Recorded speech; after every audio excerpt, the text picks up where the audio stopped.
आप सभी भाई बहनों का आध्यात्मिक ज्ञानात्मक चैनल की ब्रह्म मुहूर्त ज्ञान उपदेश कक्षा में एक बार फिर स्वागत है। आज की चर्चा का विषय है तमोगुण को लूटना, जिसके साथ हमने शब्द लिखा है अधोगति। और ये सभी स्थितियां हमने काले रंग से दर्शाई है। देखिए, तमोगुण को तो हम काले रंग से ही दर्शाते हैं। और दूसरी पंक्ति में हमने लिखा है सतोगुण को लूटना, जो कि हमने सफेद रंग से दर्शाया है। यूं तो देखिए, लूटना शब्द एक साधारण परिस्थितियों में अच्छा नहीं माना जाता, इसकी निंदा की जाती, लेकिन हमने सतोगुण को लूटना सफेद रंग से दर्शाकर इसकी एक प्रशंसा की है। तभी तो साथ में क्या लिखा है, आध्यात्मिक उन्नति। देखिए, ऊपर तो हमने काले रंग से अधोगति की स्थिति लिखी है, जबकि इस सतोगुण को लूटना शब्द के साथ ही हमने आध्यात्मिक उन्नति शब्द सफेद रंग से लिखा है। इन सभी स्थितियों की आपको में अर्थ भावार्थ समझने होंगे। यानी कि मनुष्य जीवन आपको हमें तमोगुण को लूटने के लिए नहीं मिला, आपको हमें सतोगुण बढ़ाने के लिए मिला है। या दूसरे सरल शब्दों में यूं कहूं कि सतोगुण लूटने के लिए मिला है। कहते हैं ना, राम नाम की स्थितियां जितनी लूट सकते हो लूट लो। ये मनुष्य जोनी परमात्मा को पाने के लिए मिली है। इसीलिए तो मनुष्य जोनी को देखिए साधना जोनी के साथ जोड़ा गया। देखिए, कर्म जोनी एक साधारण परिस्थितियों में कही गई, क्योंकि मनुष्य जोनी में ही आप और हम जैसे जैसे कर्म करते हैं। देखिए, शास्त्रों में आरंभिक स्तर पे ही वेदों में समझाया गया, ये करो ये मत करो। जो करने की स्थितियां हैं उसको विधि विधान द्वारा एक विहित कर्मों की स्थिति समझाएगी, और जिनके लिए मना किया गया वो निषेध स्थितियां हैं, निषेध कर्म है। जिनको शास्त्र मना करते हैं इनको मत करो। देखिए, साधारण परिस्थितियों में जो राजसी कर्म है, उन राजसी कर्मों को करने की जो शास्त्र विधि विधान द्वारा यानी कि धर्मानुसार करने की एक अनुमति देते हैं। इसलिए तो कहते हैं चार पुरुषार्थों में धर्म को प्रथम स्थान पे रखो, ताकि आपका हमारा जो अर्थ और काम है ये बिगड़े नहीं। जब अर्थ और काम बिगड़ते नहीं है, ये बिगड़ते हैं तो फिर ही तो मनुष्य तमोगुण को लूटता है। देखिए, जब जब आपका हमारा रजोगुण अमर्यादित होता है, संसारी विषय भोग अच्छे लगते हैं, यानी जब उन विषयों को हम रस बुद्धि से बार बार भोगते हैं, उन विषय भोगों को भोगने के आते ही बढ़ जाते हैं, व्यसनी बन जाते हैं, आपके बड़े व्यवहार में लोलुपता बन जाती है। और आजकल तो देखिए, वर्तमान समय में कलयुग में जो स्थितियां 24/7 आपके हमारे घरों में प्रवेश कर चुकी हैं, इसका अभिप्राय क्या है कि हम रजोगुण को सातों दिन 24 घंटे, यानी कि हम हर स्थिति में रजोगुण के भोगों में ही अपना जीवन गुजारना चाहते हैं। सुख सुविधा के साधन चाहते हैं, स्वाद भरे व्यंजन चाहते हैं, समाज में मान प्रतिष्ठा चाहते हैं। देखिए, ये जो 5 भोग्य विषय हैं, गंध, रस, रूप, स्पर्श और शब्द, ये 5 भोग्य विषय, ये आपकी हमारी जो 5 ज्ञानेंद्रिय हैं, नाक, जिह्वा, आंख, त्वचा का। देखिए, गंध का सुख नाक भोगना चाहती है, रस का जिह्वा, रूप का आंख, स्पर्श का त्वचा और शब्द का कान। इन विषय भोगों की प्राप्ति के लिए ही आपके हमारी जो कर्मेंद्रिय हैं, हाथ पैर वाणी लिंग गुदा, वो कार्य करती है। देखिए, जब कार्य कहो, कर्म कहो, विधि पूर्वक कानून के अंतर्गत, शास्त्र के अंतर्गत किए जाते हैं, तो प्रकृति भी आपको में कोई दंड नहीं देती। देखिए, हम तो साधारण परिस्थितियों में समझाते हैं, हरी बत्ती पे चलो, लाल बत्ती पे रुको। ये बहुत ही एक साधारण सी स्थिति है। देखिए, जब हम हरी बत्ती पे चलते हैं तो दूसरे वाहन चालक, उनकी लाल बत्ती होती है, वो रुके होते हैं, वो अपने कर्तव्य का पालन करते हैं। किस लिए? आपके अधिकार की रक्षा के लिए। तो जब आपके लिए लाल बत्ती है तो आपको भी दूसरों के अधिकारों की रक्षा के लिए अपना कर्तव्य निभाना है। इसी को ही एक व्यवस्था के अंतर्गत धर्म का नाम दिया गया। देखिए, धर्म कहो, कर्तव्य कहो, जिम्मेदारी कहो, एक व्यवस्था के अंतर्गत अपना सहयोग को, सब एक ही बातें। लेकिन मनुष्य इन स्थितियों को ज्ञानपूर्वक समझता नहीं है। यानी कि अपने सुख के लिए हम दूसरों को दुखी करने से हिचकते नहीं। तभी तो आप देखते हो कभी कभी आप 2 4 5 मिनट की जल्दबाजी के लिए कितने लोगों को कष्टदायक स्थितियों में डाल देते हो। कई बार तो दुर्घटनाएं हो जाती हैं। यानी कि मनुष्य इन सभी स्थितियों को ज्ञानपूर्वक समझता नहीं। इसलिए तो हमने क्या लिखा है, तमोगुण को लूटना ये अधोगति की स्थिति। देखिए ये जो हम जितने भी निषेध कर्म करते हैं, देखिए जब हम कानून का उल्लंघन करते हैं, ये भी तमोगुण को लूटना के बराबर ही है। यानी कि जब हम एक यातायात के नियमों का उल्लंघन करते हैं, जब कानून में किसी भी प्रकार की प्रक्रिया में एक उसका उल्लंघन करते हैं, देखिए कोई मनुष्य अधिक आय कमाता है, आयकर नहीं देता, तो वो भी एक कानून का उल्लंघन है। और भी देखिए विभिन्न प्रकार की स्थितियां हैं। अब देखिए ना, लोग केला खा लिया, इधर उधर छिलका फेंक दिया, और आजकल तो लोग गुटखा तंबाकू खाते हुए इधर उधर थूकते जाते हैं। कोई चिप्स खा रहा है तो पैकेट उसका एक कवर वो इधर उधर बिखेर देते हैं। और सर्दियों के दिनों में तो देखिए ये मूंगफली खाने की एक साधारण स्थिति है। लोग मूंगफली खाते जाते हैं, छिलके इधर उधर फेंकते जाते हैं। यानी कि ये गंदगी फैलाना ये बहुत ही एक साधारण सी स्थिति है जिसको मनुष्य हल्के में लेते हैं, लेकिन ये आपका बड़ा पाप कर्मों का कर्माशय बढ़ाती है। अब दूसरी ओर देखिए, मांसाहार भोजन खाने से कानून आपको हमें दंड नहीं देता, लेकिन शास्त्र मना करते हैं, वो निषेध कर्म है।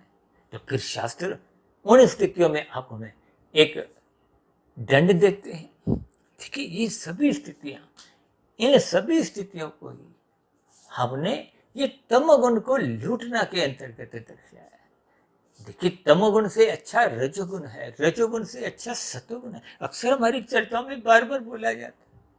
इसके पीछे का भी आधार है कि रजोगुण में हम धर्म और सार अपने सुख को सुनिश्चित करते हुए दूसरों को हम दुखी भी नहीं करते, सुख भी नहीं देते। लेकिन तमोगुण में गिरते हुए देखिए, जब मनुष्य अपने सुख के लिए दूसरों का हिस्सा खाता है या दूसरों को किसी भी प्रकार से पीड़ा देता है, दुख देता है, चाहे वो देखिए मनुष्य हो, चाहे कुत्ता बिल्ली हो, पक्षी हो, कीड़ा मकोड़ा हो, पेड़ पौधा भी हो, ये सभी अन्य जीव हैं।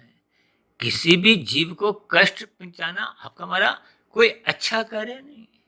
देखिए जैसे आपको हमें कोई कष्ट देता है, कोई चलते फिरते देखिए एक थप्पड़ मार दे तो आपको हमें कितना दुख होता है, हम आग बबूला हो जाते हैं, क्रोधित हो जाते हैं, और हाथापाई भी कभी कभी हो जाती है।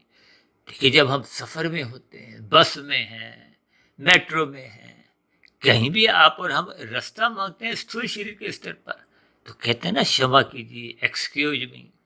और यदि किसी प्रकार से कोई शरीर दूसरे के शरीर को छू जाता है तो हम क्षमा मांगते हैं। लेकिन तमोगुण में गिरते हुए जब हम अपने सुखों को पाने के लिए दूसरों से झूठ, छल, कपट, ठगी, हेरा फेरी, ये घोटालेबाजी की स्थितियां, देखिए ये सभी निंदनीय कर्म है। शास्त्र मना करते हैं, किसी को पीड़ा मत दो। तो ये आपको में तमोगुण में गिराते हैं। ये तमोगुण में गिरने का मतलब ही क्या है? इसके पीछे का कारण आपके हमारे बिगड़े हुए राशि स्थिति है। अब जिनको देखिए मांसाहार भोजन खाने की लत लग चुकी है, अब वो दिन में, दोपहर को, रात को खाना में ये सभी स्थितियों को एक साधारण स्तर पर लेते हैं, लेकिन उनका प्रतिदिन ही कितना अधिक पाप कर्मों का कर्माशय बनता है। देखिए भले ही खाने वाला कोई पक्षी का, पशु का वध नहीं करता, हत्या नहीं करता, लेकिन खाने वाले को ही अधिक दोष लगता है, मारने वाले को भी लगता है, बनाने वाले को भी लगता है, वितरण करने वाले को भी लगता है। देखिए ये बहुत ही सूक्ष्म स्थितियां हैं। इन सभी स्थितियों को आपको हमें समझना चाहिए, क्योंकि आज हमने स्पष्ट शब्दों में ही लिख दिया है कि तमोगुण को लूटने का मतलब ही है अधोगति। अधोगति का अभिप्राय क्या है? देखिए आपको अभी जो मनुष्य योनि का शरीर मिला है, ये कोई सदा सदा के लिए नहीं मिला। ये मरते दम तक केवल आप अपनी मिली हुई स्वतंत्रता का सदुपयोग करते हो तो आप तमोगुण में गिरने से तो कम से कम बच जाते हो। देखिए रजोगुण में रहने से प्रकृति आपको में कोई दंड नहीं देती। यदि आप सतोगुण में रहते हो, परोपकार के कार्य करते हो, देखिए जब हम विधि पूर्वक कृत करते हुए, धर्म करते हुए खाते हैं, पहले दूसरों को खिलाते हैं। देखिए जब हम निर्बल मनुष्यों को एक सहायता के तौर पर अन्न का भंडारा लगाते हैं, वस्त्र का दान देते हैं, शिक्षा का प्रबंध करते हैं, और इसी तरह पक्षियों को हम दाना देते हैं, पशुओं को आहार देते हैं। विशेष रूप से देखिए लोग गाय को चारा देते हैं, कुत्तों को दूध पिलाते हैं। और इसी तरह जब हम धर्म के प्रचार के लिए धन लगाते हैं, समय लगाते हैं, ये सभी परोपकार के कार्य सकाम भाव से होते हैं, तो ये फल पाने की इच्छा से किए जाते हैं। ये भी एक सात्विक कर्म है। ये सात्विक कर्मों को भी देखिए करने से, लूटने से, यहाँ लूटना करना एक ही बात है, यानी कि ये आपके बारे एक आध्यात्मिक उन्नति की नींव तैयार करते हैं। हालांकि यहाँ हमारी जो आज की वीडियो में सतोगुण को लूटने का अभिप्राय देखिए कुछ योग की स्थितियों से है। देखिए जब तक हम सकाम भाव से कर्म करते हैं तो हम प्रकृति के कर्म फल सिद्धांत से अंतर्गत जुड़े रहते हैं। कर्म पहले है, फल बाद में, ये एक स्थिति है, सिद्धांत है। इसका कभी भी खंडन नहीं होता, कोई अपवाद नहीं। लेकिन जब हम फल की इच्छा नहीं करते, देखिए जब हम परोपकार के कार्य निष्काम भाव से करते हैं परमात्मा से जुड़ने के लिए, तो फिर वो कर्म फल, अब फल शब्द हट जाता है। कर्म तो आप कर रहे हो, लेकिन अब फल के लिए नहीं, योग के लिए, जुड़ने के लिए। किससे जुड़ना है? परमात्मा से। किस लिए जुड़ना है? क्योंकि परमात्मा आनंद स्वरूप सत्य है। ये जो माया है ये तो एक जड़ स्थितियां हैं। इस जड़ स्थितियों को ही त्रिगुणात्मक स्थितियां भी कहा जाता है। और माया तो द्वैत है, यहाँ सुख दुख, गर्मी सर्दी, लाभ हानि, यानी द्वैत की स्थितियां दिन रात बनी रहती है। इन स्थितियों को जब तक हम ज्ञान पूर्वक नहीं सुनते, तो फिर हम माया के एक राजसी स्थितियों में ही एक रुचि रखते हैं। और संसार में बार बार सत्संग में ये कहा जाता है कि रजोगुण के प्रति उत्साहित मत हो। इस रजोगुण को सतोगुण की लगाम से मर्यादित रखो। यही ज्ञान उपदेश गीता में भगवान श्री कृष्ण जी ने अर्जुन के रथ के 5 घोड़ों की लगाम को अपने हाथ में रखते हुए ये ज्ञान उपदेश दिया है। देखिए ये घोड़े क्या हैं? ये 5 भोग्य विषय हैं। इनको चाहे आप 5 भोग्य विषय यानी कि गंध, रस, रूप, स्पर्श, शब्द कहो, या स्थूल शरीर के जो 5 भूत हैं, स्थूल भूत, पृथ्वी, जल, अग्नि, वायु, आकाश तत्व बोलो, चाहे आप 5 जो ज्ञानेंद्रिय हैं, नाक, जिह्वा, आंख, त्वचा, कान, जो सुखों को भोगना चाहती है, चाहे उन 5 स्थितियों से जोड़ो, चाहे आप कर्मों से जोड़ो। देखिए हाथ पैर वाणी लिंग गुदा, ये 5 कर्मेंद्रिय हैं, यानी कि इन चारों स्थितियों को 5-5 की जो एक स्थितियां हैं, उसी को ही भगवान श्री कृष्ण जी ने अर्जुन के रथ के 5 घोड़े दर्शाए। इन सब स्थितियों की देखिए स्थूल शरीर की लगाम किसके हाथ में? मन के। मन का मतलब क्या है? लगाम से है। देखिए मन को महा इंद्रिय भी कहा गया है। बिना मन की ये जो ज्ञानेंद्रियां हो चाहे कर्मेंद्रिया, यानी कि स्थूल शरीर का जो संचालन है वो बिना मन की स्वीकृति के संभव ही नहीं। यदि अभी मेरा मन कहे अब मत बोलो, तो वीडियो यहीं रुक जाएगी, जिह्वा से कोई भी शब्द आगे नहीं बढ़ेगा। देखिए ये सभी स्थितियां आपको हमें ज्ञान पूर्वक साधारण स्तर पे तो मालूम है, लेकिन हम इन भोगों की स्थितियों में अक्सर शास्त्रों की बातों को, गुरु के प्रवचनों को सुनते नहीं, ब्रह्म मुहूर्त में उठते नहीं, और सतोगुण का एक साधारण परिस्थितियों में हम संग ही नहीं करते। संग किसका करते हैं? रजोगुण का और तमोगुण का। देखिए ये दोनों गुण तो बंधनदायक है। ये तमोगुण रजोगुण पड़ोसी हैं, एक ही गली में रहते हैं, एक ही संसार में रहते हैं। ये सतोगुण थोड़ा अलग स्थिति है। इसलिए तो शास्त्र बार बार कहते हैं सत्संग करो, सत्संग करो। ये सतोगुण का संग करना ही सत्संग की स्थिति है। क्योंकि जब हम श्रद्धा पूर्वक सत्संग करते हैं तो आपका बड़ा ज्ञान लाभ मिलता है, वो सतोगुण को लूटने के बराबर। और यदि हम ऊपरी ऊपरी स्तर पे ही सत्संग करते हैं, मन कहीं और है। मन कहीं और का मतलब क्या है? भोगों में है, संसार में है। राशि ऋषियों का मन उखड़ा उखड़ा रहता है। सत्संग श्रद्धा पूर्वक नहीं होता। तभी तो आप देखो ना, भारत जैसे देश में जिसको आध्यात्मिक देश माना गया, प्रतिदिन ही कितने ही साप्ताहिक यज्ञ भागवत पुराण के होते हैं। और भागवत पुराण में तो देखिए स्पष्ट शब्दों में ही कलयुगी 5 स्थितियों की निंदा की गई है और बार बार कहा जाता है उनसे बचो।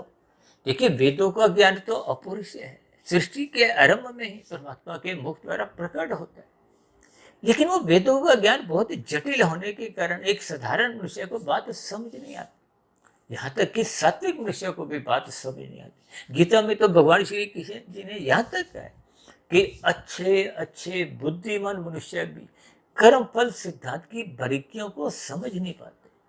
लेकिन जब सतोगुणी मनुष्य ही समझ नहीं पाता तो फिर राजसी मनुष्य तो बहुत निचली स्थिति है और तामसी स्थिति तो अज्ञानता की है। यानी कि तमोगुणी और रजोगुणी ये दोनों की स्थितियां लगभग एक समान है। अक्सर हम इनको बार बार क्यों कहते रहते हैं ये एक समान है? इसके पीछे का कारण है तमोगुण को 1, रजोगुण को 10 अक्सर हम अपनी चर्चाओं में समझाते हैं और सत्वगुण को 100। देखिए 1 और 100 की दूरी 99 की है, यानी कि तमोगुण और सत्वगुण की दूरी। जबकि रजोगुण 10 की स्थिति पे तो 10 और 100 की भी दूरी कोई कम नहीं है, 90 की है। इसीलिए तो शास्त्रों में विभिन्न प्रकार के कर्म कांड रचे थे। लेकिन मनुष्य उन कर्म कांडों को ज्ञान पूर्वक नहीं करता, लोभ से करता है या भय से करता है।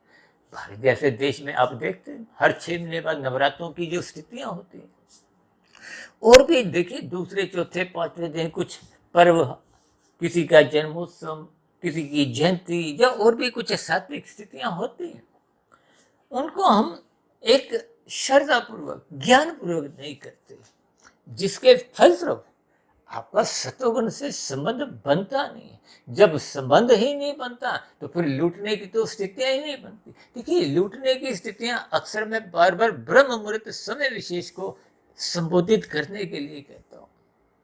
देखिए शाम को सूर्य के ढलते ही तमोगुण की स्थितियां होती हैं। अब तमोगुण को मनुष्य लूटता है, संग करता है। आजकल तो ब्याह शादियों में भी लोग रात को 10 बजे, 11 बजे, 12 बजे, 1 बजे, 2 बजे तक खाना पीना, ये मनोरंजन की स्थिति आप देखते हो। ये घोर तमोगुण की स्थितियां हैं। जिसका संग मनुष्य करता है उसका रंग आप और आप हम चढ़ने से रोक नहीं सकते। तो संग का रंग दिखता है।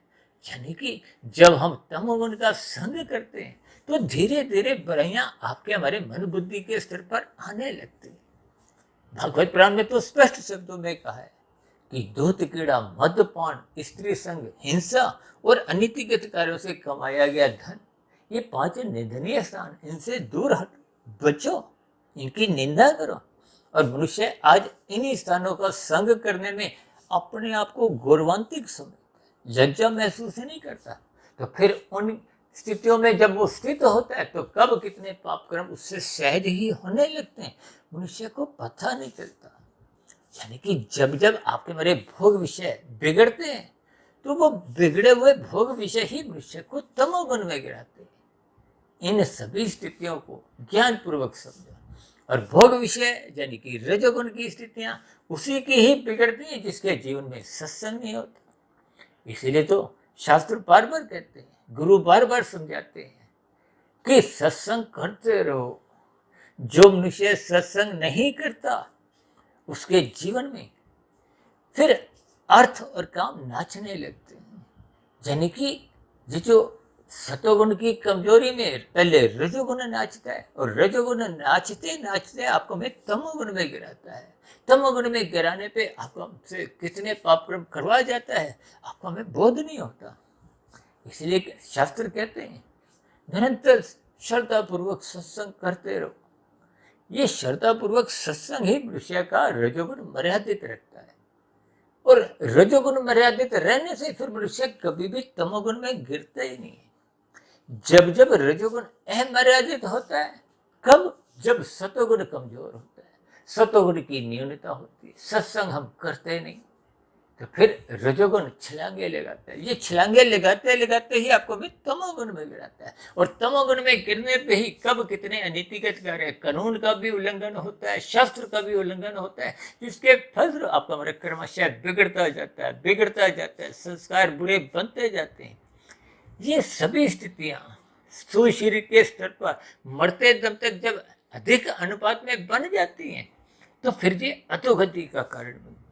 अधोगति का अभिप्राय मनुष्य से नीचे की जो 80 लाख प्रकार की तामसी निंदनीय कष्टमयी जोनियां है, उनमें जाना पड़ता है। मनुष्य जोनि तो तभी मिलती है जब मनुष्य जोनि में मरते समय संचित कर्मों में पुण्य कर्मों की स्थिति कम से कम 50-51% होती है। और जब हम तमोगुण को लूटते हैं तो आपकी हमारी पाप कर्मों की स्थितियां 70, 80, 90, 95, 99% तक भी हो जाती हैं, तो मनुष्य को बोध नहीं रहता। देखिए, भौतिक उपलब्धियां प्राप्त करने के चक्कर में मनुष्य कब कितने पाप कर्म करता रहता है, जबकि भौतिक उपलब्धियां जितने भी आप और हम हासिल कर भी लेते हैं, तो मरने के साथ ही समाप्त समझी जाती है। अक्सर मैं उदाहरण देता हूँ ना, कि आपने हमने खाने 100 रुपये हैं, धर्मानुसार आपने हमने 1000 रुपये कमा भी लिए, तो भी तो 900 रुपये बेकार जाने। ये तो बिल्कुल ही साधारण गणित की स्थिति।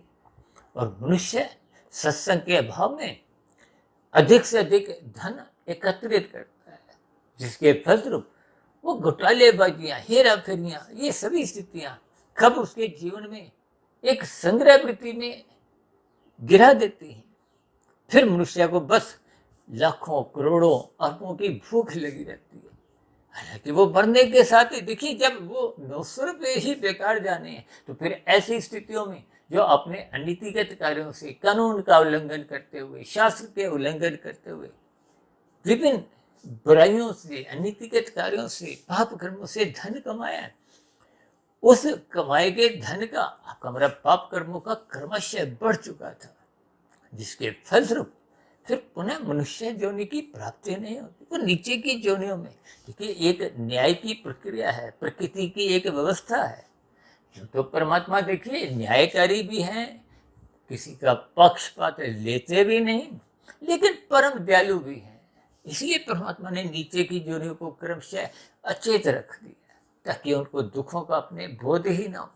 आपको हमें सचेत इसलिए रखे क्योंकि आप और हम कर्म जोनि में, ताकि हम सतोगुण में स्थित हों, सतोगुण को लूटें। लूटने का अभिप्राय ब्रह्म मुहूर्त में उठें। वो सतोगुण की एक शुद्धतम स्थिति है। गुरु के प्रवचनों को सुनो, शास्त्रों को स्वाध्याय करो। ये सभी स्थितियां हम जितना अधिक लूटने के भाव से बढ़ाते जाते हैं, तो फिर निश्चित रूप से आपका हमारा सतोगुण बढ़ने लगता है, सात्विक स्थिति मजबूत होने लगती है। सात्विक स्थिति मजबूत होते ही फिर ये कर्म योग, ज्ञान योग, भक्ति योग की स्थितियां बनने लगती है। देखिए, जब नींव मजबूत होगी तभी तो उसके ऊपर ऊंची इमारतें बन सकती है। ये ऊंची इमारतों का मतलब आप कर्म योग, ज्ञान योग, भक्ति योग से भी ले सकते हो।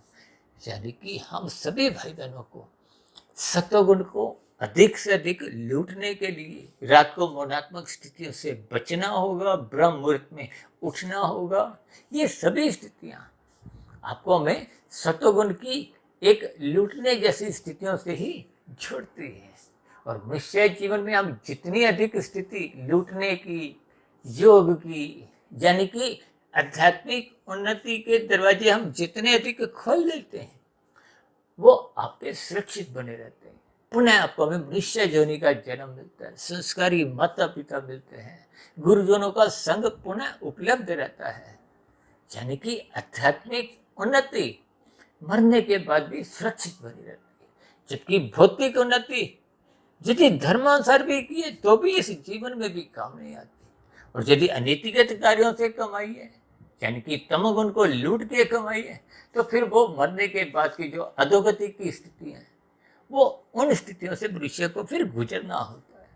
देखिए, नीचे की ऐसी कितनी ऐसी जोनि है जिनके मनुष्य नाम सुनकर भी भयभीत होता है, लेकिन फिर भी पाप कर्म करने से लज्जा महसूस नहीं करता। इसलिए इन सभी स्थितियों पर ज्ञानपूर्वक आपको में विचार करना है, चिंतन करना है, ताकि हम अपने जीवन में ये तमोगुण को लूटना बंद करें और जितना संभव हो ये सतोगुण को लूटें। इन्हीं शुभकामनाओं के साथ आज की चर्चा विशेष को अब यहीं विश्राम देते हैं। शाम को फिर मिलते हैं संध्या बेला ज्ञान कक्षा में। तब तक आप अपने आध्यात्मिक मित्र सुधीर भाटिया फकीर को इजाजत दें। फिर भी आज के वीडियो से संबंधित कोई बात आपको समझ नहीं आई हो, जब मेरी कही गई बातों पे आपकी कोई आपत्ति हो, इन सभी स्थितियों का नीचे दिए गए कमेंट्स बॉक्स पर या प्रश्नोत्तर ज्ञान कक्षा में सदा ही स्वागत है। यानी कि आपके प्रश्नों का, सुझावों का और शिकायतों का नीचे दिए गए कमेंट्स बॉक्स पर सदा ही स्वागत है। आप चर्चा विशेष को यहीं विराम देते हैं। आप सभी भाई बहनों का इस चर्चा विशेष को ध्यानपूर्वक सुनने के लिए बहुत बहुत धन्यवाद।